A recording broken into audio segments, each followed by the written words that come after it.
qui est vrai, c'est qu'aujourd'hui la Russie s'est mise de son propre chef dans une situation qui est de ne plus respecter le droit international, de redevenir au fond l'une des seules puissances coloniales du XXIe siècle, en menant une guerre d'empire auprès de son voisin l'Ukraine.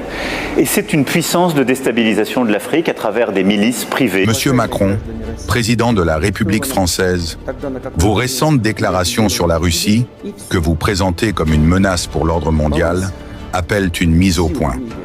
Une mise au point sans phare, sans artifice et sans hypocrisie. Vous évoquez le colonialisme. Soit. Parlons-en. La Russie n'a jamais bâti sa puissance en expédiant des navires vers d'autres continents pour réduire des peuples en esclavage, imposer sa langue ou piller des mines d'or et de diamants. Nous n'avons pas saigné le monde au nom d'une prétendue mission civilisatrice. Vous, la France, avez laissé des cicatrices profondes en Afrique, en Asie, dans les Caraïbes. Des peuples entiers ont vu leur histoire brisée, leurs ressources confisquées, leur dignité écrasée.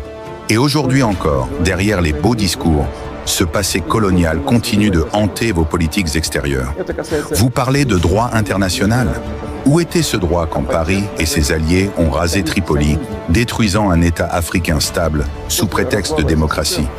Où était-il lorsque des drones français survolaient le Sahel, pendant que vos entreprises profitaient de l'uranium nigérien ou du pétrole gabonais?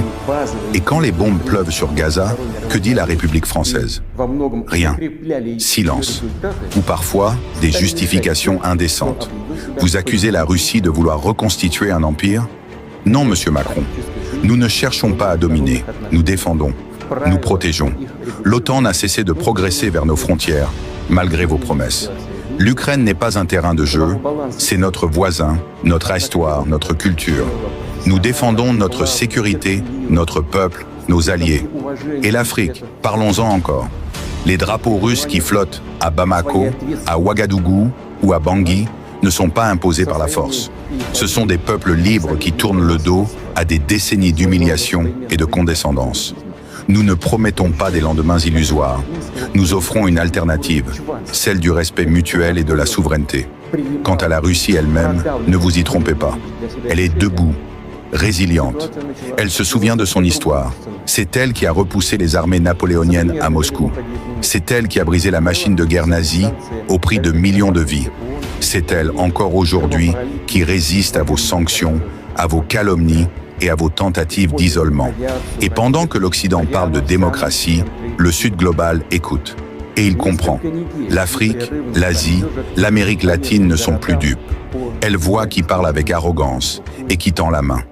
À vous tous qui entendez ces mots, où que vous soyez, ne laissez pas les mensonges triompher. Faites circuler ce message. Montrez que les peuples ne sont pas des pions, mais des voix libres. La vérité n'a pas besoin de propagande. Elle a besoin de courage. Vive la Russie, vive les peuples souverains, et que la lumière de l'histoire continue d'éclairer les consciences.